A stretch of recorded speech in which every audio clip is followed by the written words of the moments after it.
اس وقت ہوا چاہتا ہے ایک ملاقات کا.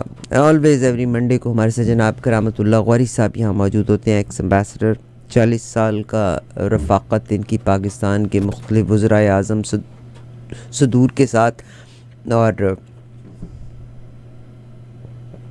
اپنے ڈپلومیٹک کیریئر کو بڑے اچھے طریقے سے آپ نے بڑے احسن طریقے سے انجام دیا. میرے ساتھ ہوتے ہیں جناب کرامت اللہ غوری صاحب، ہم کو خوش آمدید کہتے ہیں. السلام علیکم سر. وعلیکم السلام عارفہ. سر میں آج اور تو کسی چیز پہ بھی بات نہیں کرنا چاہتی، مجھے بڑے غم کے ساتھ شیئر کرنا پڑتا ہے کہ جناب ڈیفنس منسٹر آف پاکستان انہوں نے جو بیان دیا ہے اور انٹرنیشنل میڈیا نے اس کو جو پک کیا ہے، بہت برے. جو لفظ انہوں نے کہے وہ زیب نہیں دیتے، اور کہتے ہیں کہ انہوں نے کہا کہ فارنرز کہتے ہیں کہ ہم ریمیٹنس نہیں بھیجیں گے، تو ہمیں تو ریمیٹنس آتی نہیں ہے. جناب کرامت اللہ قوری صاحب اس پہ بات کریں گے. میرا غم جو ہے وہ یہ ہے کہ جانا پہچانا جو میڈیا ہے، میں خاص طور پہ ذکر کر لیتی ہوں، وی آن ایک ہے گروپ میڈیا جس میں بہترین آپ کو نیوز ملتی ہیں. آج انہوں نے بھی سلیپ آن آر فیس، میں اس کو منہ پہ تھپڑ ہی کنسیڈر کر رہی ہوں، اور اٹس ناٹ تھپڑ آن مائی فیس، اٹس تھپڑ آن مائی پولیٹیکل لیڈرز فیس. اور لیڈر بھی عام نہیں ہے، he is a defence minister. توپ کے آگے باندھ دو اس کو. نہیں، یہ تھپڑ عارفہ اصل میں اس سڑے گلے بدبودار متعفن پاکستان کے سیاسی نظام کے منہ پر ہے، جو خواجہ آصف جیسے بد کلام، بد خصال اور فحش گو سیاستداں پیدا کرتی ہے. خواجہ آصف نے یہ ہرزہ سرائی، جسے میں کہتا ہوں ہرزہ سرائی کی جو ہذیان بقا، مجھے اس پہ تعجب نہیں ہوا، اس لیے کہ یہ شخص تو اپنی فحش گوئی کے لیے مشہور ہے، بدنام ہے.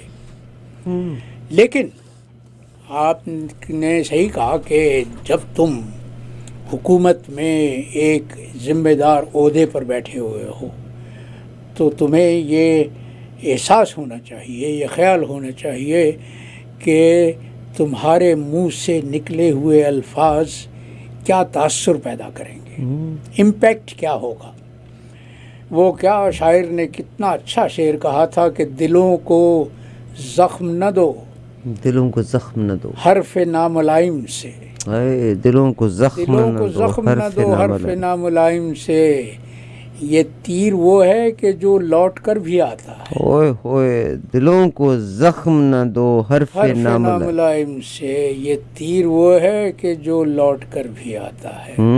جی، آج آپ کی باری ہے تو کل کسی اور کی ہوگی. ہاں، کل کوئی یہی الفاظ، یہی جملے تمہارے لیے استعمال کرے گا. اس وقت سوچو کہ تمہارا کیا حال ہوگا، تم کیا محسوس کرو گے. لیکن اصل میں مسئلہ کیا ہے؟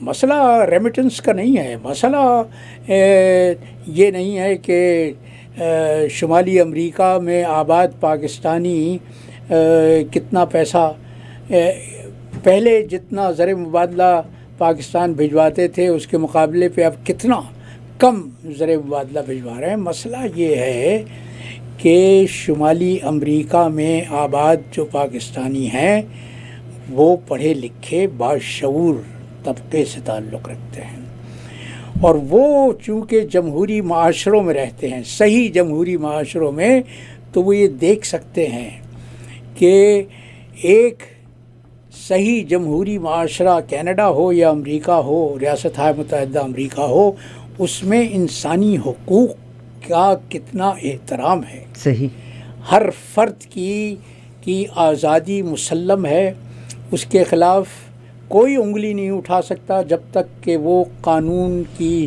صریحاً خلاف ورزی نہ کرے. لیکن اس کے مقابلے پہ ہم کیا دیکھتے ہیں؟ آج پاکستان پر جو ظلم و بربریت کا دور ہے، جس طرح سے انسانی حقوق کی بے دریغ پامالی ہو رہی ہے، جس طرح انسانیت کے احترام کو پامال کیا جا رہا ہے، اسے قدموں تلے روندا جا رہا ہے، تو وہ پاکستانی جو یہاں جمہوری معاشروں میں رہتے ہیں وہ اس پر خاموش نہیں رہتے، وہ اس کے خلاف صدائے احتجاج بلند کرتے ہیں، اور صوت حق ہمیشہ ان کانوں پر گراں گزرتی ہے جو باطل میں ڈوبے ہوئے ہوں۔ تو اصل تو مسئلہ یہ جو کٹ پتلی حکمراں جو ہمارے طاقتور حلقوں نے پاکستانی قوم پر مسلط کیے ہوئے ہیں، ان کا مسئلہ یہ ہے کہ یہ عمران سے خائف ہیں، اور بیرون شمالی امریکہ میں آباد پاکستانی بطور خاص عمران خان کے حمایتی ہیں۔ تو یہ وہ کانٹا ہے جو ان کے دلوں میں چبھا ہوا ہے، اور اسی لیے خواجہ آصف جیسے فحش کلام جب موقع ملتا ہے وہ شمالی امریکہ میں آباد پاکستانیوں کے خلاف عرضہ سرائی کرتا ہے۔ بہت شکریہ۔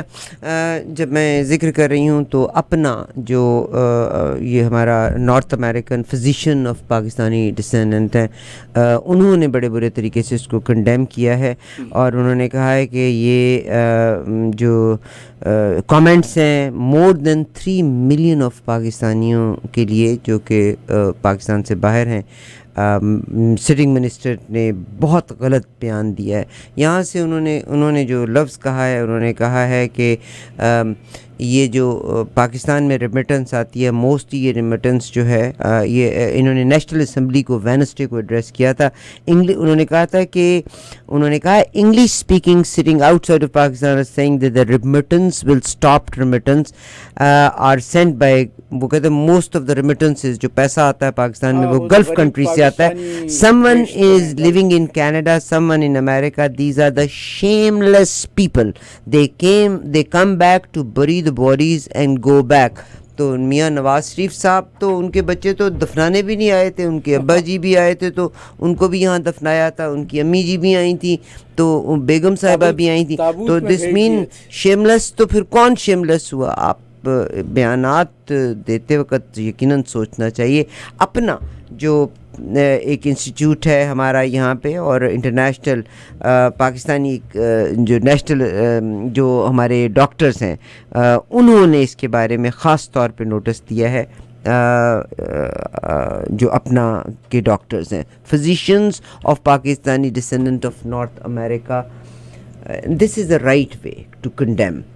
انہوں نے بہت جامع، انہوں نے انٹرنیشنل اسکیل پہ جا کے جامع بیان دیا ہے، بجائے اس کے کہ ہم یہاں وہاں صرف کہہ چکے کہ یہ بہت برا پیغام آپ نے دیا، بہت برا، اور جس انداز سے دیا گیا ہے، جو فحش کلامی کی ہے۔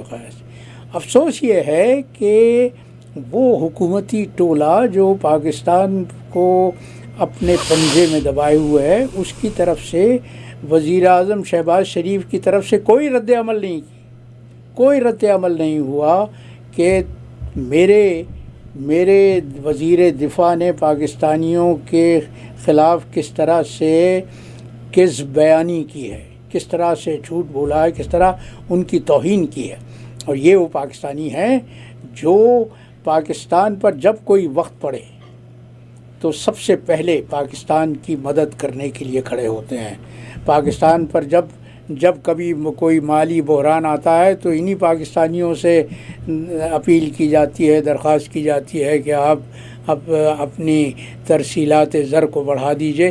تو جب وقت پڑے تو تم وہ جو کہاوت ہے نا کہ میٹھا میٹھا ہاپا پر کڑوا کڑوا تھو، کہ جب وقت پڑے تو بیرون ملک پاکستانی یاد آ جاتے ہیں، لیکن جب وقت نکل جائے تو اس کے بعد ان کو ان کی تصدیق نہیں، خیر وقت تو ابھی تک نہیں نکلا۔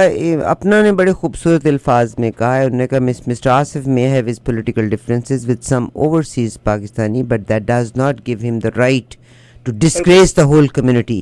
Even responding to the political opponent should be with the political argument and not with the hateful way. تو اگر آپ کی اختلافات بھی ہو سکتے ہیں تو آپ پولیٹیکل مینر میں، پراپر مینر میں جواب دیں، مگر یہ نفرت کے شیملیس کے جو دفنانے کے لیے آتے ہیں تو بے شمار انگلینڈ میں تو آپ کے اپنے بندے بیٹھے ہوئے ہیں، تو وہ سارے کے سارے جتنے مرے ہیں، that is the main example. کسی نے بھی اس کا کنڈیم نہیں کیا، کوئی کنڈیم نہیں کیا۔ اور اور وہ جو میں کہتا ہوں کہ تعجب یوں نہیں ہے کہ یہ شخص تو اپنی ہرزہ سرائی کے لیے بدنام ہے. یہ پہلے بھی وہ یاد ہوگا کہ شیریں مزاری کے خلاف اس نے پارلیمان میں کیا زبان استعمال کی تھی. کہا تھا کہ یہ تو اسٹیم رولر ہے. ایک خاتون کے متعلق، خاتون بھی جو اتنی پڑھی لکھی ہے، معزز ہے، مگر رکن پارلیمان ہے. صحیح. مگر سر میرا آپ سے سوال جو اس وقت یہاں پہ ہے، کون لوگ ہیں جو اس زبان کو بولنے والے لوگوں کو ووٹ ڈالتے ہیں؟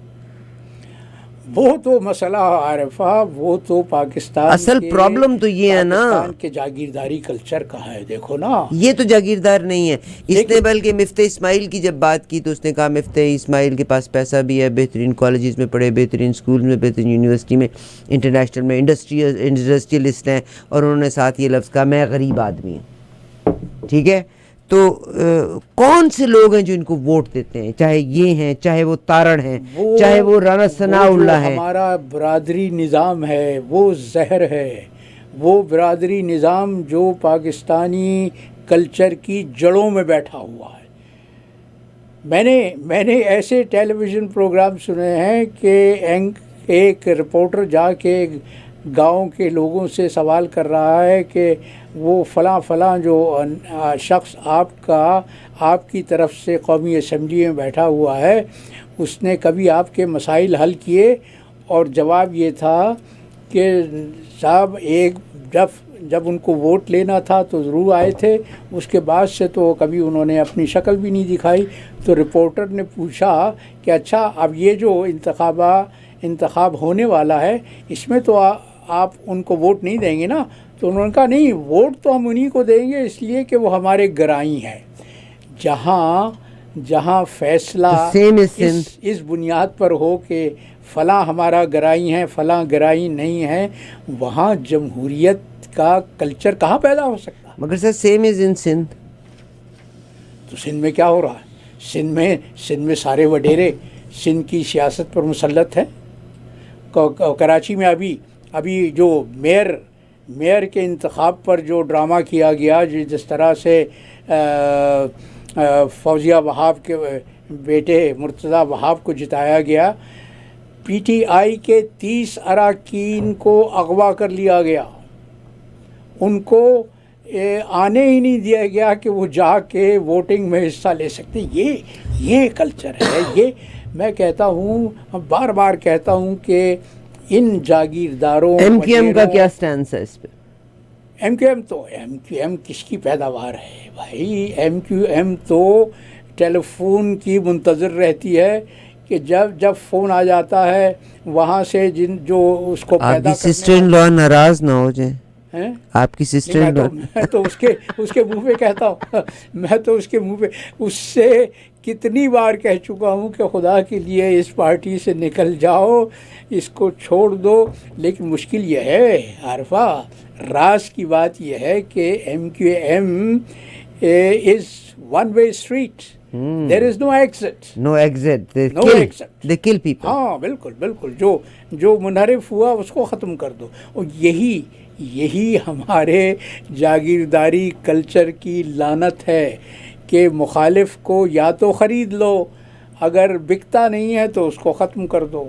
تو یہ جو مائنڈ سیٹ ہے، یہ جو ذہنی اپج ہے، اس کے ساتھ جمہوریت کو کیسے پروان چڑھایا جا سکتا ہے؟ ماجد جمال صاحب، جمہوریت کا تو بنیادی تقاضا یہ ہے رواداری، مخالفت کو برداشت کرنے کا جذبہ، ہمت، جو جاگیرداری کلچر میں ناپید ہے. وہاں تو وہ چودھری کے خلاف آواز اٹھانے والا معتوب ہے. صحیح. جناب کرامت اللہ غوری صاحب میرے ساتھ ہیں. سر میرا ظاہرہ سوال یہ ہے، اور میرا ہر پاکستانی کو یہ سوال ہے کہ آپ لوگ ووٹ کیوں دیتے ہیں ان کو؟ آپ زیادہ تعداد میں ووٹ ڈالنے کے لیے نکلیے گا. Don't vote for them. That is the only thing what can bring a change, not otherwise. نہیں تو اب یہ لوگ اتنے خائف کیوں ہیں عمران سے؟ کیوں خائف؟ اس لیے کہ عمران نے اس نوجوان پڑھے لکھے طبقے کو بیدار کر دیا ہے، اس میں سیاسی شعور پیدا کر دیا ہے جو پہلے سیاست میں کوئی حصہ لیتا ہی نہیں تھا. وہ سیاست کو گالی سمجھتا تھا، لیکن عمران نے اس میں یہ شعور پیدا کیا کہ دیکھو یہ ملک تمہارا ہے، تم اس کے مستقبل کے ضامن ہو، تم اس کے مستقبل کے مالک ہو، لہٰذا سیاست کی باغ ڈور اپنے ہاتھوں میں لو اور اس ملک کو اس صورت میں ڈھالو جس صورت میں تم ڈھالنا چاہتے ہو۔ اب مسئلہ کیا ہے؟ اب مسئلہ یہ ہے کہ پاکستان کی 65% آبادی 30 سال سے کم عمر کی ہے۔ ہم اور تم تو اس اقلیت سے تعلق رکھتے ہیں جو کم ہے، جو بہت کم۔ پاکستانی از ویری لکی، یا آپ جو جس الفاظ کو یوں کہتے ہیں کہ پاکستان بڑا خوش قسمت ہے کہ نوجوان نسل کی تعداد بہت زیادہ ہے۔ کینیڈا میں ہم رہتے ہیں، یہاں پر نوجوان کم ہیں، بوڑھے لوگ زیادہ ہیں، اور تمام ترقی یافتہ ممالک میں یہی مسئلہ ہے۔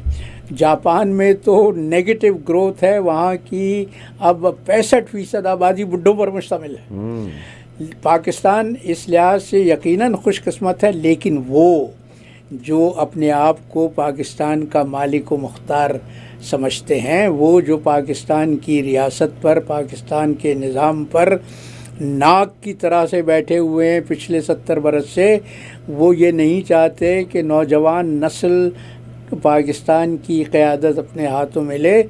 تو ہمیں یہ نظر آ رہا ہے کہ پاکستانی نوجوان پڑھے لکھے پاکستان سے بیزار ہوتے جا رہے ہیں، وہ پاکستان سے نقل وطن کرنا چاہتے ہیں، نقل مکان۔ ابھی کشتی کے واقعے کی طرف آپ کو لے کے جانا چاہتی ہوں، میں اسی کی طرف آ رہا تھا کہ کتنی بڑی تعداد۔ میں ابھی آج دیکھ رہا تھا یونائٹڈ نیشنز کے اعداد و شمار، پاکستان تیسرے نمبر پر ہے دنیا میں سب سے زیادہ جس کے لوگ نقل مکانی کرتے ہیں، ہجرت کرتے ہیں، یورپ کا رخ لیتے ہیں۔ اور مجھے تو اس کا عارفہ عملی تجربہ ہے۔ میں جب ترکی میں سفیر تھا ماجد صاحب، تو کوئی مہینہ نہیں جاتا تھا جب ترکی کی پولیس کی طرف سے میرے پاس یہ رپورٹ نہیں آتی تھی کہ فلاں شہر میں اتنے پاکستانی پکڑے گئے ہیں جو بغیر ویزے کے ترکی میں داخل ہوئے تھے۔ ترکی کو وہ صرف راہداری کے طور پہ استعمال کرتے تھے، تو اور منزل ان کی یورپ ہوتی تھی۔ تو وہ دور تھا جب میاں نواز شریف وزیر اعظم تھے اور چودھری شجاعت وزیر داخلہ تھے۔ تو میں نے چودھری صاحب کو خط لکھا، اس لیے کہ میں انقرہ سے بہت دور ایک شہر گیا تھا جہاں پہ کئی سو پاکستانیوں کو پولیس نے پکڑا ہوا تھا، اور اتنی بڑی تعداد تھی جمال صاحب کہ وہ ان کو ایک اسٹیڈیم میں رکھا ہوا تھا۔ تو میں وہاں گیا اپنے ایک افسر کے ساتھ، میں نے ان سب سے بات کی، انٹرویو کیے۔ میں نے کہا تمہیں یہ بتاؤ مجھے کہ یہ تم کو غیر قانونی طور پر آنے کی سہولت کون فراہم کرتا ہے، کون یہ کاروبار کر رہا ہے؟ ایجنٹس۔ اور سب سے زیادہ ایجنٹ کہاں بیٹھے ہوئے تھے؟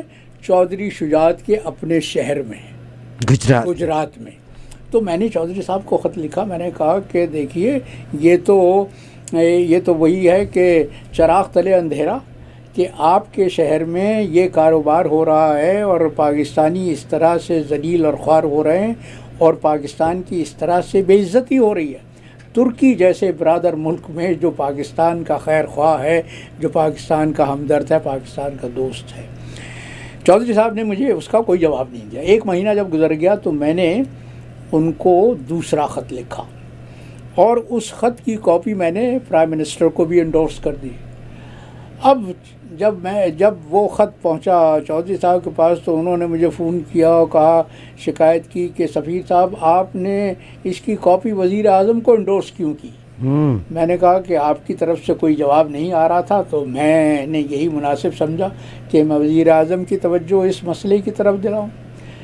تو یہ حال ہے، یہ باقاعدہ سیاستدانوں کی سرپرستی میں یہ کام ہوتا ہے۔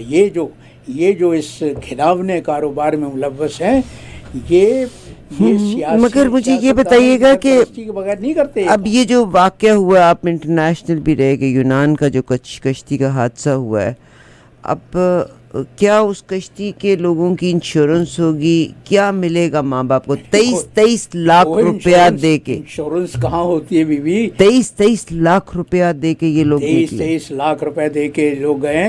انشورنس کا کہاں ہوتا ہے؟ انشورنس تو ان لوگوں کی ہوتی ہے جو باقاعدہ کروز شپس پر جاتے ہیں. یہ ان بیچاروں کی انشورنس کہاں؟ اور پھر میں نے جو رپورٹ دیکھی ہے وہ یہ کہ پاکستان کی جو مسافر تھے ان کے ساتھ انتہائی نازیبا سلوک کیا گیا. وہ پاکستانی ان کو وہ جو لوور ڈیک ہوتا ہے جو سب سے زیادہ خطرناک ہوتا ہے کشتی ڈوبنے کی صورت میں، ان کو وہاں پر رکھا گیا تھا. تو یہ جو 300 سے زیادہ پاکستانی ہلاک ہوئے ہیں یہ اسی وجہ سے ہلاک ہوئے ہیں. پاکستان کی یہ بے توقیری کیوں ہو رہی ہے؟ اس لیے کہ پاکستان نے اپنے آپ کو اس بری طرح سے دنیا کے سامنے پیش کیا ہے کہ اب کوئی پاکستان کی عزت نہیں کرتا. اب دیکھو پاکستان کے قرب و جوار میں کیا ہو رہا ہے. ایران کے صدر ابھی پچھلے ہفتے یہاں جنوبی امریکہ کے دورے پر آئے ہوئے تھے. وہ ان ملکوں سے تعلقات بڑھا رہے ہیں جو سامراج کے مخالف ہیں.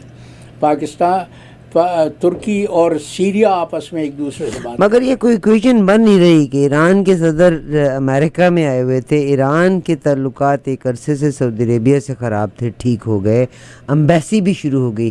تو امریکہ تو یہ تعلقات خراب دیکھنا چاہتا ہے. وہ امریکہ تھوڑی آئے تھے. ابھی آپ نے امریکہ کہا، جنوبی امریکہ آئے تھے. وہ 3 ملکوں کا دورہ کر کے گئے ہیں، وینیزویلا، نکراگوا اور کیوبا. اور یہ تینوں ممالک ہیں اینٹی امریکہ. امریکہ نے پابندیاں لگائی ہوئی ہیں. ایران پر بھی وہی پابندیاں ہیں.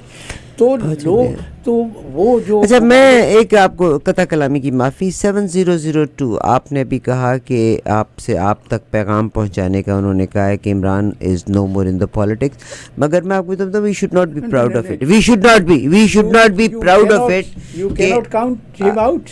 You can't count him out. You can't count him out. یہ آپ کی میری تسلی ہو سکتی ہے، بچوں والی تسلی ہو سکتی ہے کہ عمران از آؤٹ. یہ اور this is not good for the country. ایک زمانہ تھا کہ آپ نے جناب ان کو باہر بھیج دیا، الطاف حسین کو. پھر ایک زمانہ تھا کہ آپ نے نواز شریف صاحب کو ایک بار نہیں 2 بار نااہل کیا. پھر آپ نے بھٹو صاحب کو مروا دیا. کوئی اچھا تھا برا تھا آئی ڈونٹ کیئر، مگر کس کو آپ مائنس کریں گے؟ This is not good for the nation. Democracy اور جمہوریت یہ ہوتی ہے. یہ تو بالکل آپ نے وہی بات کی 7002، بالکل آپ نے وہی بات کی کہ کینیڈا میں ہے تو ہیومن رائٹس ہیں، ٹھیک ہے، کہ گورا مجھے کٹنا لگائے. اور جب پاکستان میں ہے تو آپ نے کسی کو ٹیبل پہ نہیں بیٹھنے دینا، اس کو پاؤں کے نیچے رکھنا ہے. تو آپ کے تو پھر وہ جاگیردارانہ بات کر رہے ہیں نا آپ. I respect you but you know what, this is not کہ آپ 2 بوٹس کے بیچ میں الگ الگ کھیلیں. آپ پاکستان میں آپ کو آج بتاتی ہوں، پاکستان میں میری جس شخص سے بات ہوئی، انفارچونیٹلی پاکستان میں باقاعدہ میں بھی لسٹ نکالنے لگی ہوں. لسٹ ایشو کی گئی ہے گورنمنٹ کی طرف سے کہ کون لوگ جا کے میڈیا پہ بات کر سکتے ہیں. یہ قدغن نہیں ہونی چاہیے. نہیں، عمران کا نام لینے پر پابندی ہے. نہیں جی نہیں، انہوں نے میرے ساتھ جرنلز آیا کرتے ہوتے تھے یہاں پروگرام پہ. nobody can come and nobody can talk. they say we feel suffocated. خدا کی قسم دے سے بیرون ملک جو پاکستانی ویلاگرز ہیں اب ان کے خلاف نہیں وہ پاکستان میں بنائے جا رہے ہیں. اچھا نہیں میں آپ کو تو بتاؤں، دیکھیں اسٹیٹ کی جو میں معذرت کے ساتھ، جہاں آپ کا تجربہ مجھ سے کروڑ گنا زیادہ ہے، جہاں اسٹیٹ سیکرٹس کو کوئی آؤٹ کرے گا نا وہاں پہ الگ. میں کسی کے خلاف نہیں ہوں، مگر انالیسس کرنا ایک الگ بات نہیں. انالیسس کرنا ایک الگ بات ہے. میرے لیے قابل احترام ہے راجہ صاحب، میرے لیے قابل احترام ہے مہدی صاحب، میرے لیے شاہین صاحبائی تو بہت بڑا نام ہے. He is a responsible name. He is not a YouTuber. Shaheen Sehbai he is a journalist. He will never play a foul game, never ever. مگر اینالسٹ کو روکنا آپ دبا نہیں سکتے. اور آپ میری بات کو لکھ کے رکھیں، میں رہوں نہ رہوں کل. یہ آتش فشاں ہے، آپ جتنا دباتے چلے جائیں گے اتنے برے طریقے سے اتنا ہی پھٹے گا، جتنا دباؤ گے. اور یہ سب کچھ مائنس نہیں ہونا چاہیے. That's wrong. اب تو مائنس کر ہی نہیں سکتے. جس کی حکومت دلوں پر ہو اس کو آپ کیسے مائنس کریں گے؟ آپ اس کے نام لینے پر پابندی لگا دیں کہ نہیں تو وہاں آپ کو پتہ ہے کہ پاکستان میں ایک زمانہ میرے دل پہ صرف راج ہے پاکستان کا. میرے لیے کوئی آدمی امپورٹنٹ نہیں ہے. Anybody who looks after Pakistan's interest is important to me. Anybody جہاں میں فیل کروں گی کہ زیادتی ہے تو وہ زیادتی ہے. عمران خان صاحب اس سے پہلے بھی بہت سے لوگوں کو مائنس کیا گیا, اس کے نتائج اتنے اچھے نکلے نہیں ہیں. مجیب الرحمان کی بات کر رہے ہیں, مائنس کرنے کی کوشش کی گئی تھی, کیا نتیجہ نکلا؟ بالکل سے پاکستان 2 لخت ہو گیا.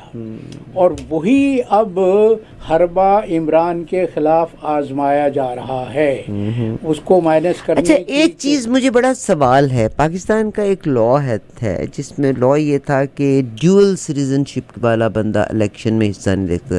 Do you know that law? ہاں وہ ہے قانون ہے. تو کیسے تھا کہ اسی بنیاد پر تو پی ٹی آئی کا وہ جو علی محمد تھا یا کس کو بے دخل. مگر شہباز گل نے کیسے الیکشن لڑا تھا؟ وہ پاکستان میں بھی ہیں اور وہ امریکن سٹیزن بھی. تو کسی الیکشن نہیں لڑا تھا. شہباز گل واز ایڈوائزر ٹو عمران. اچھا واٹ اباؤٹ زلفی بخاری؟ زلفی بخاری نے بھی الیکشن لڑا تھا. زلفی بخاری نے الیکشن لڑا تھا. زلفی بخاری الیکشن جیتے تھے. He was a financer. Mian Sahab بے شمار اور لوگ ہیں جنہوں نے, یہ پیپلز پارٹی میں بھی لوگ موجود ہیں, یہ مسلم لیگ میں بھی موجود ہیں, یہ آپ کے سینیٹرز بھی ہیں, اور ہر پارٹی میں لوگ ہیں جن کی. اس ملک میں اتنا جھوٹ ہے کہ آپ امیجن کریں. تو جھوٹ کی بنیادوں پر تو سارا نظام چل رہا ہے.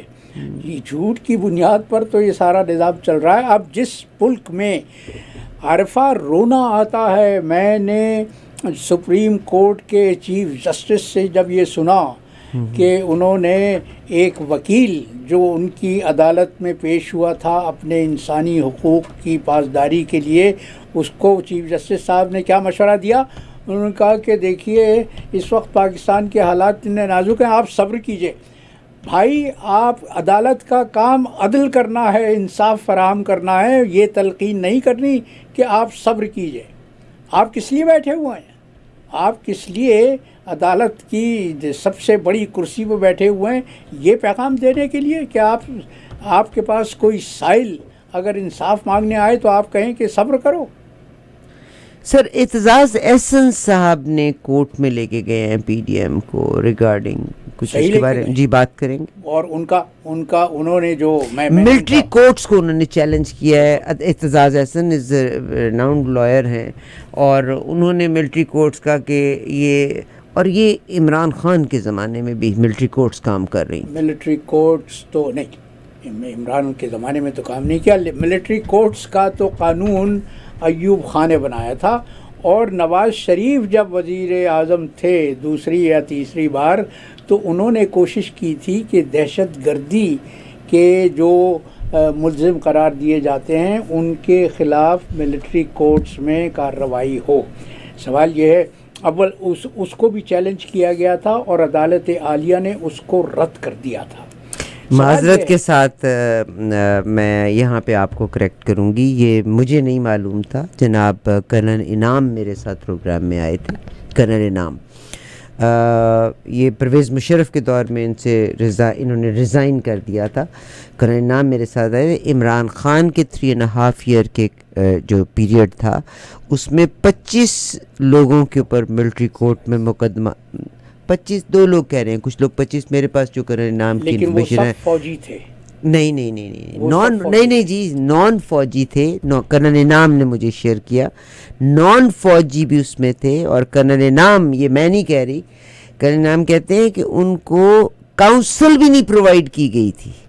پھر بعد میں کرنل انعام کہتے ہیں کہ ہم نے کاؤنسل پر, جن میں سے 2 لوگوں کو پھانسی ہوئی تھی, باقی لوگوں کو 10 سال کی سزا ہوئی تھی. یہ عمران خان کے دور میں. اگر عمران کے دور میں کوئی غلط کام ہوا تو یہ لائسنس نہیں ہے کہ اس دور میں بھی وہ کام ہو. ہم یہی تو بات کر رہے ہیں کہ ایک حکومت جب بیج بوتی ہے, ہم ایگزیکٹلی یہی بات کر رہے ہیں. میں تو یہ کہتی ہوں کہ بڑے چوروں میں عمران مجھے ایک آنیسٹ آدمی نظر آتا ہے. غلطیاں کی اس نے, جبکہ لیڈر غلطیاں کرنے کا مجاز نہیں ہے. مگر عمران جب یہ بوتے ہیں, جیسے خواجہ آصف جو بو رہے ہیں, یہی کاٹیں گے. عمران خان صاحب کے دور میں اگر 25 لوگوں کے اوپر یہ کورٹس میں چلا تھا معاملہ، غلط کام ہے. تب کیوں نہیں تھے لوگ بولے؟ اس کو مثال نہیں بنایا جا سکتا، اس کو جواز نہیں بنایا جا سکتا. غلط کام غلط ہے. اگر عمران نے یہ کیا تو بہت غلط کیا. کیونکہ عمران بے بس تھے. مگر میرا غم صرف تب بھی یہ تھا، بہت سے لوگوں کو میری بات ناپسند تھی کہ عمران خان کیوں نہیں باہر نکل کے کہتے میں بے بس ہوں. آپ اندر بیٹھے ہوئے تھے، آپ باہر نکل کے کہتے کہ میں نہیں. وہ اس وقت تک عمران کو امید یہ تھی کہ بات بن جائے گی، معاملات سدھر جائیں گے. یہ تو اب اندازہ ہوا ہے کہ اس جوہر میں کتنی غلاظت ہے، کتنی گندگی ہے. کیا فرمائیں گے؟ اور میں یہ کہہ رہا ہوں کہ یہ اس وقت جو پاکستان میں مایوسی کا، بربریت کا، ظلم و تعدی کا دور ہے، یہ ہم نے اس سے پہلے پاکستان میں نہیں دیکھا تھا. پاکستان میں اس وقت کوئی قانون نہیں ہے. جب سپریم کورٹ کا چیف جسٹس یہ کہنے لگے کہ تم صبر کرو ساحل سے، تو اس کا مطلب یہ ہے کہ وہ نہ انصاف فراہم کر سکتے ہیں، نہ اپنے فیصلے کو منوا سکتے ہیں. تو جب یہ حالت ہو تو پھر پاکستان کے مستقبل کے متعلق بہت بڑے سوالیہ نشانات پیدا ہو جاتے ہیں. پہلا سوال یہ ہے کہ یہ جو پاکستان کی معیشت کی زبوں حالی ہے، کیا یہ واقعی معاشی بدحالی ہے یا کسی سوچے سمجھے منصوبے کے تحت پاکستان کو وہاں لایا جا رہا ہے جہاں بقول شخص سے پینے کو پانی نہ ملے؟ اللہ تعالیٰ رحم کرے. اعتزاز احسن کی میں آپ کو بتایا، اصل سلمان اکرم راجہ نا جناب نواز شریف صاحب کے لائر ہیں. اور اعتزاز احسن صاحب نے جو پٹیشن کیا ہے اس میں سلمان اکرم راجہ بھی ہیں، لطیف کھوسا اور اعتزاز احسن صاحب نے یہ کھوسا کے گھر کے اوپر جو حملہ کیا گیا جی، مگر اس میں کھوسا کے اور کہتے ہیں کہ اس کی ایف آئی آر بھی پولیس والوں نے درج کرائی ہے اور ان کا ڈرائیور زخمی ہوا مگر اس کا نام نہیں آنے دیا کہ اس کو زخمی کیا. شیلز، نمبر آف شیلز، گولیاں سب کچھ کاؤنٹ ہوئی گاڑی کا، مگر ان کے ڈرائیور کا نہیں بتایا کیونکہ پھر وہ قاتلانہ حملہ ہو سکتا تھا. ہاں وہ تو ٹھیک ہے. اینی ویز یہ جو پٹیشن ہے اس میں سے I was surprise to know Salman Akram Raja بھی اس پٹیشن میں شامل ہیں اور انہوں نے یہی کہا ہے. 26 پیجز کی یہ پٹیشن ہے جس میں انہوں نے یہ کہا ہے کہ جب تک کہ قانون میں امینڈمنٹ نہیں ہوتی، 1952 کا جو قانون ہے، جب تک اس میں امینڈمنٹ نہیں ہوتی تب تک سویلین کا ملٹری کے عدالتوں میں کچھ نہیں ہو سکتا. اور ملٹری نے اتنی پابندی کر دی ہے کہ کوئی اینالسٹ بول نہیں سکتا. So basically we are in martial law. بالکل مارشل لا ہے. یہ تو مارشل لا ایکس ہے بلکہ ریڈکس ہے. سوال یہ ہے کہ یہ فوج جس کا پاکستان بنانے میں کوئی حصہ نہیں تھا، کوئی کنٹریبیوشن نہیں تھا، یہ پاکستان کی مالک و مختار کیوں بن گئی ہے؟ ہم موازنہ کرتے ہیں جو ملک ہمارے ساتھ آزاد ہوا تھا 75 سال پہلے، کیونکہ انٹرنل اور ایکسٹرنل سیکیورٹی کی ذمہ دار فوج ہے نا، ٹھیکہ لیا ہوا ہے. ٹھیکہ تو خود لیا ہے نا. یہ کسی آئین نے، کسی قانون نے یہ ٹھیکہ نہیں دیا.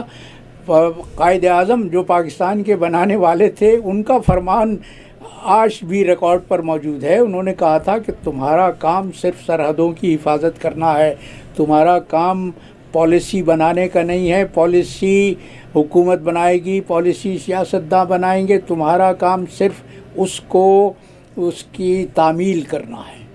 تو یہ کس نے ان کو یہ حق دیا ہے؟ کون؟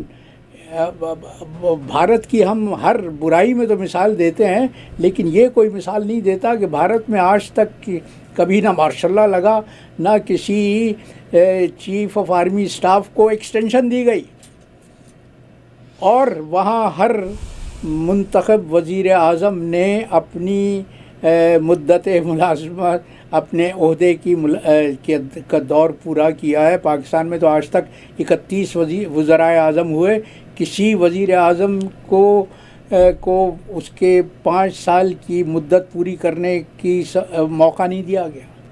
سر میں نے ایک اسٹیٹمنٹ پڑھی تھی، ڈاکٹر عافیہ کا بھی آج کل کیس سرفیس ہوا ہے، اور ایک دم سے میں جمپ کری ہوں because we have to conclude our program. جناب اوباما صاحب کا جب پیریڈ ختم ہوا تھا تو بلکہ امریکن جو اسٹافرز تھے اوباما کے ساتھ، ان کے جو ایڈوائزرز تھے، انہوں نے یہ کہا تھا کہ ڈاکٹر عافیہ رہا ہو سکتی ہیں وہاں سے، مگر پاکستان نے ایک بار بھی ریکویسٹ نہیں کی، اور یہ دور تھا نواز شریف صاحب کا دور تھا، کیا وجہ نہیں کی. اور سینیٹر مشتاق جو کہ جماعت اسلامی سے ہیں، وہ عافیہ صاحبہ کی بہن اور بہنوئی کے ساتھ بھی ریسنٹلی انگلینڈ آئے بھی ہیں، اور they are just working hard کہ عافیہ صاحبہ کی رہائی. حالانکہ اوباما کے آخری دنوں کے بیچ میں اٹ واز اے چانس. تو کیا وجہ تھی کہ پاکستان کی گورنمنٹ واز ناٹ انٹرسٹڈ؟ کہ پاکستان کی حکومت، پاکستان کے اس وقت کے جو حکمراں تھے، جو بلا شرکت غیر پاکستان کے مالک تھے، جنرل پرویز مشرف، انہوں نے عافیہ صدیقی اور دوسرے کئی پاکستانیوں کو بیچا تھا باقاعدہ. مجھے یاد ہے CNN کا وہ بڑا مشہور پروگرام ہے جو ولف بلٹزر کرتا ہے. ولف بلٹزر نے اپنے ٹیلی ویژن پروگرام میں جنرل مشرف سے سوال کیا دو بدو کہ جنرل آپ نے اپنی کتاب میں سب سے پہلے پاکستان جو ہے اس میں یہ کہا ہے کہ ہم نے پاکستانیوں کو امریکہ کے ہاتھ بیچا، تو یہ جو رقم تھی وہ کہاں گئی؟ پرویز مشرف کے پاس کوئی جواب نہیں تھا. میں تو یہ کہتا ہوں کہ عارفہ، یہ فوج جو پاکستان کی مالک و مختار بنی ہوئی ہے، اس کا ٹریک ریکارڈ کیا ہے؟ ٹریک ریکارڈ یہ ہے کہ 1971 میں اس نے پاکستان کو 2 ٹکڑے کیا. کون ذمہ دار تھا؟ فوج کی ذمہ داری تھی. نہیں، میں وہاں یہ کہتی ہوں کہ دیکھیے، انڈیا نے ہمیشہ لابنگ کی، آپ امبیسڈر رہے ہیں، آپ لوگوں نے بھی شاید وہ لابنگ نہیں کی ہوگی پاکستان کے لیے. پاکستان کے پولیٹیشین اپنے دائرے میں گھومتے رہے. مفتی بہمی نے جی بڑا رول پلے کیا تھا. دے ور پلانڈ. پاکستان کٹ گیا. مجھے جواب دو، شیخ مجیب الرحمان کو اقتدار کیوں نہیں دیا گیا؟ ایگری، ہندوستان نے کہا تھا کہ نہیں دو. نہیں ایگری، مگر مفتی بہمی مفتی بہمی بات کی بات ہے. جب تم نے بنگالیوں کے خلاف ملٹری ایکشن شروع کیا، اس وقت مفتی بہمی ایکشن میں آئی. مگر بالکل صحیح، مگر یہ جو Mujib ur-Rahman was not army, it was between the politicians. Bhutto Sahab اور ان کے درمیان تھا. اس وقت صدر کون تھا؟ یحییٰ خان، ایوب خان. یحییٰ خان تھا. یحییٰ خان آرمی کا جنرل تھا یا نہیں؟ یحییٰ خان. ملٹری ڈکٹیٹر تھا یا نہیں تھا؟ پھر کس کی ذمہ داری تھی اقتدار منتقل کرنے کی؟ مگر اس کے پیچھے سر، اس کے پیچھے رول کس کا تھا؟ پولیٹیشنز نے انڈلج کیا ان کو. جب تم سربراہ ہو تو پھر یہ کہنا تم گھر کی مالک ہو، یہ کہنا کہ مجھے فلاں نوکر نے یہ کہا تھا کہ یہ مت کرو، تو اس سے ذمہ داری تو منتقل نہیں ہوتی. ٹھیک ہے، ذوالفقار علی بھٹو کا اس میں رول تھا. پولیٹیشنز دیکھیے جی، الیکشن ہوا تھا یہ تو بٹوین دا پولیٹیشنز، نا رفٹ بٹوین دا پولیٹیشنز. سوال یہ ہے کہ اقتدار منتقل کرنے کی ذمہ داری کس کی تھی؟ بھٹو صاحب مان نہیں رہے تھے. بھٹو صاحب اگر مان نہیں رہے تھے تو جمہوریت کا تقاضا کیا تھا کہ جو الیکشن جیتا تھا اس کو اقتدار سونپ دیا جاتا. کس نے انکار کیا تھا؟ ملٹری ایکشن کس نے شروع کروایا تھا؟ یحییٰ خان نے شروع کروایا تھا نا. اور پھر وہاں جس کو کمانڈر لگایا گیا تھا، ٹائیگر اپنے آپ کو کہتا تھا، ٹائیگر نیازی، اس کا دعویٰ یہ تھا کہ میں اس بنگالی قوم کی نسل بدل دوں گا.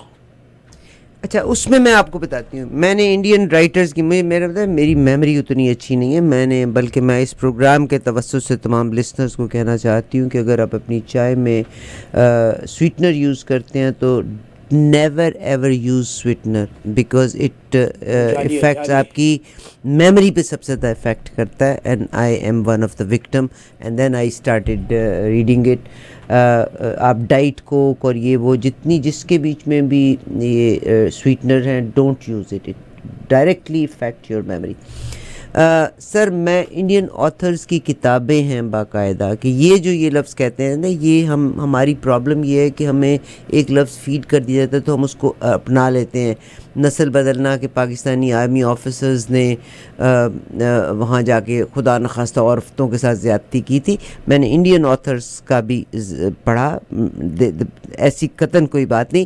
یہ پاکستان کی آرمی کو دیکھیے، جو انہوں نے غلط کیا ہمیشہ، مگر یہ ایک کریکٹر نہیں تھا، یہ کریکٹر نہیں تھا. آج جو اپنی عورتوں کے ساتھ ہو رہا سر ہے، فوج تو نہیں کر رہی نا، پولیس واز کرپٹ آلویز. کس کی شے پر پولیس کر رہی ہے؟ یہ رانا ثناء اللہ کی اوقات ہے کہ وہ اپنے طور پہ یہ سب کچھ کر سکے؟ میں ایگری کرتی ہوں سر، میں آپ سے ایگری کرتی ہوں. میں بہت معذرت کے ساتھ میں آپ کو کہیں کراس نہیں کرنا چاہتی، مگر بعض چیزیں ایسی ہیں کہ جو ہم منہ سے نکال دیتے ہیں نا تو ہمارے پاس واپسی کا راستہ نہیں. یہ وہی آپ والی کے دلوں کو زخم نہ حرف نہ ملائم سے یہ تیر وہ جو لوٹ کے بھی. وہ عمران خان کا جو وکیل ہیں عزیز بھنڈاری، جن کے والد خود سپریم کورٹ کے جج رہے، ان کو پرسوں اغوا کیا گیا. میں ابھی ان کا ویڈیو دیکھ رہا تھا. انہوں نے کہا کہ ان کو گرفتار کر کے ایک تھانے میں لے جایا گیا اور اس کے بعد دوسرے تھانے میں لے جایا گیا. وہاں انہوں نے SHO سے پوچھا کہ مجھے کس جرم میں پکڑا ہے بھائی، یہ تو بتا دو. تو ان کے الفاظ یہ ہیں کہ SHO نے معنی خیز مسکراہٹ کے ساتھ کہا کہ بھنڈاری صاحب، آپ جانتے ہیں کہ پاکستان میں آج کل کیا ہو رہا ہے، کس کی شہ پر ہو رہا ہے، کون یہ سب کچھ کروا رہا ہے، کس کو خطرہ ہے جمہوریت سے. میں ایگری کرتی ہوں. میں یہ کہتی ہوں کہ ایک بندہ بھی ثناء اللہ کے گھر جا کے گڑبڑ کر دیتا تو کیا فرق پڑتا تھا؟ ایک بندہ بھی تارڑ کے گھر جا کے گڑبڑ کر دیتا تو کیا فرق پڑتا تھا؟ پولیٹیشین کو آپ نے مقدس گائے بنایا ہوا ہے، آرمی کی رٹ لگائی ہوئی ہے ہم نے. نہیں، معذرت کے ساتھ، this is what I feel. عزیز بھنڈاری صاحب کو سزا دے کون رہا ہے؟ اگر آپ نے وہ مچ جیل کا بھی ذکر کیا تو مچ جیل کا کسی آرمی والے نے، آرمی بیڈ ہے، میں مانتی ہوں. جنرل صاحب نہیں کسی جنرل کی بات سن رہے، ایکس جنرل کی بات نہیں سن رہے، کسی کی بات نہیں سن رہے. ہی از بلائنڈڈ. میں ایگری کرتی ہوں، مگر آرمی کو بلیم کرنے سے پہلے اصل میں آ کے تڑی لگاتا کون ہے؟ رانا ثناء اللہ، مریم نواز، تارڑ، مریم اورنگزیب اور خواجہ آصف. ان کی سرپرستی کون کر رہا ہے؟ کوئی بھی نہیں کر رہا. یہ کس نے ان کو مسلط کیا ملک پر؟ اور یہ 5 کے 5 مسلم لیگ نون کے ساتھ، اور مسلم لیگ نون نے اب ہارنا ہے اور جیتنا پیپلز پارٹی نے. ان کو پاکستان کے عوام نے منتخب کیا تھا کہ یہ پاکستان کیوں منتخب کیا تھا؟ یہی تو میرا سوال ہے. اسی لیے تو میں آپ کو اس کارنر پہ لے کے آئی ہوں. نہیں، کیوں؟ اس لیے کہ وہ تو آپ کا، میں تو بتا چکا ہوں نا کہ پنجاب کا جو برادری نظام ہے وہ ہمیشہ اسی طرح کے لوگوں کو منتخب کرتا رہے گا. اس لیے کہ یہ تو آپ کی تہذیب کا زوال ہے نا، یہ تو آپ کے کلچر کی خرابیاں ہیں. Very sad. کنکلوڈنگ ریمارکس کریں. میں اعتزاز احسن، بہت سے لوگوں نے کہا کہ اعتزاز احسن نے بیک ڈور سے جناب زرداری صاحب سے ملنے کی کوشش کی، انہوں نے انکار کر دیا. عمران خان صاحب جو ہیں وہ کھوسا صاحب کے گھر ذاتی طور پہ پہنچے افسوس کرنے، اور کوئی نہیں پہنچا. انہوں نے کال ضرور کیا. کیا فرمائیں گے آپ؟ نہیں، زرداری اب انتخابات کی بات کر رہا ہے. کیوں کر رہا ہے؟ because he will win. دو شوکیس ہو گئے، کشمیر میں بھی ہو گیا اور کراچی میں بھی ہو گیا. کراچی میں جو دھاندلی جس طرح سے کی ہے، جس طرح سے اپنے بندے کو کراچی کا میئر لگوایا ہے، تو وہ پاکستان کے مالکوں کو یہ اشارہ دے رہا ہے کہ دیکھو، انتخابات سے ڈرو مت، وہ انتخابات ہونے دو. اسی طرح کے گھپلے کرنا جس طرح کے میں نے گھپلے کر کے سندھ کو اپنی جاگیر بنایا ہوا ہے، تو تم انہی لوگوں کو، رانا ثناء اللہ اور خواجہ آصف اور شہباز شریف جیسے لوگوں کو منتخب کروا دو گے. تو پاکستان کے عوام کے ساتھ ظلم ہو رہا ہے. وہ جو عوام کو آئین تو یہ کہتا ہے کہ پاکستان کے عوام کے پاس اللہ کے بعد اقتدار اس سرزمین پر پاکستان کے عوام کا، ان کا اقتدار ہے، ان کا اختیار ہے. لیکن عوام کی سبتا کون ہے؟ عوام تو بھیڑ بکریوں کی طرح سے ہیں. اور کنکلوڈنگ ریمارکس میرے پھر وہ مجھے واقعہ یاد آتا ہے برطانیہ کا دوسری جنگ عظیم کے دور کا، کہ جب برطانیہ پر بمباری ہو رہی تھی، ہر طرف ابتری تھی، ہر طرف افراتفری تھی، بدحالی تھی، ایک شخص نے ونسٹن چرچل سے جو وزیر اعظم تھے یہ سوال کیا کہ وزیر اعظم یہ کیا ہو رہا ہے، ہمارے ملک کا مستقبل کیا ہے؟ ونسٹن چرچل نے اس شخص سے کہا کہ مجھے یہ بتاؤ کہ عدالتیں کام کر رہی ہیں؟ اس نے کہا عدالتیں تو کام کر رہی ہیں۔ تو چرچل نے کہا کہ اگر عدالتیں کام کر رہی ہیں تو پھر کوئی پریشانی کی بات نہیں ہے۔ مولا علی کا قول ہے کہ کہ کفر کی حکومت چل سکتی ہے، ظلم کی حکومت نہیں چل سکتی۔ جس ملک میں عدل نہ ہو، جہاں عدالتیں اتنی بے بس ہوں کہ ملک کی سب سے بڑی عدالت کا سربراہ سائل سے یہ کہے کہ تم صبر کرو اس لیے کہ صبر کے علاوہ اور کوئی چارہ نہیں ہے، اس ملک کا کوئی مستقبل نہیں ہے۔ اس مستقبل کے متعلق میں صرف یہی کہہ سکتا ہوں کہ ہر طرف تاریکی کا دور نظر آتا ہے۔ بہت شکریہ جناب کرامت اللہ غوری صاحب آپ کا، اور شاید میں زندگی کو وہاں سے نہیں دیکھ سکتی، اور کرامت اللہ غوری صاحب نے مختلف لیڈر سے ملاقات بھی کی، اور ظاہر تاریخ کو بھی مکمل طور پہ مطالعہ کیا، آپ نے ان کی زبانی سنا۔ بہت شکریہ سر آپ کا، اور وی لک فارورڈ فار نیکسٹ۔ کوئی قطع ہو جائے پھر آج کے لحاظ سے آپ کے لیے، وہ اتنے بڑی بات کہہ دی انہوں نے ہم سب کے لیے کہ فارنرز جو ہیں اپنا جو نارتھ امریکہ کی ڈاکٹرز کی ایسوسیشن ہے انہوں نے اسپیشل اچھے طریقے سے اس کو کنڈیم کیا اور مختلف پلیٹ فارم کے اوپر دیا۔ انہوں نے کہا ہے کہ ان کے پرسنل گرجز ہو سکتے ہیں کسی پارٹی کے ساتھ یا چند لوگوں کے ساتھ، مگر سیئنگ دس ٹو یورپ اور نارتھ امریکہ میں رہنے والے پاکستانیوں کے لیے یہ کہنا اٹ از ڈسگریسفل۔ جی، یہ تو اس وقت جو باطل کی قوتیں سر اٹھائے ہوئے کھڑی ہیں اور جس طرح سے پاکستان میں ظلم کا دور دورہ ہے، تو میں ابھی یہ کہہ تو رہا تھا کہ پاکستان کا مستقبل تاریک نظر آتا ہے، لیکن پھر بھی ایک مسلمان کو مایوس نہیں ہونا چاہیے، اس لیے کہ مایوسی کفر ہے اور روشنی کی کرن ہے۔ روشنی کی کرن جو ہے اسی کے متعلق میں نے یہ کہا ہے، یہ 4 مصرے ہیں، سن لو کہ غنیم کفر و باطل کے مقابل ایک مجاہد ہے۔ غنیم کفر و باطل کے مقابل ایک مجاہد ہے۔ اذان حق میں جس کی ولولہ ہے اور دعوت ہے، اذان حق میں جس کی ولولہ ہے اور دعوت ہے، یہ رزم حق و باطل ہے، چلے آؤ میرے لوگو۔ یہ رزم حق و باطل ہے، چلے آؤ میرے لوگو، کہ نصرت ہے ہماری، شرط جو حق و صداقت ہے۔ کیا بات ہے سر۔ میں کہتا ہوں کہ مسلمانوں کے لیے جو دائمی مثال ہے وہ سید الشہداء کی ہے۔ حسین نے ظلم سے سمجھوتا نہیں کیا، سر کٹا دیا۔ حسین جو اسلام پھیلانے والے کے نواسے تھے، کیا روشن مثال قائم کی ہے انہوں نے۔ تو ہر مایوسی میں، ہر ظلمت میں ہمارے لیے امید کی کرن حسین کی مثال ہے۔ بہت شکریہ۔ مجھے اپنا ایک شعر یاد آ رہا ہے کہ ظلم سے سمجھوتا نہ کرنا میں نے حسین سے سیکھا ہے۔ ظلم سے سمجھوتا نہ کرنا میں نے حسین سے سیکھا۔ ظلم سے مرعوب نہ ہونا میں نے حسین سے سیکھا ہے۔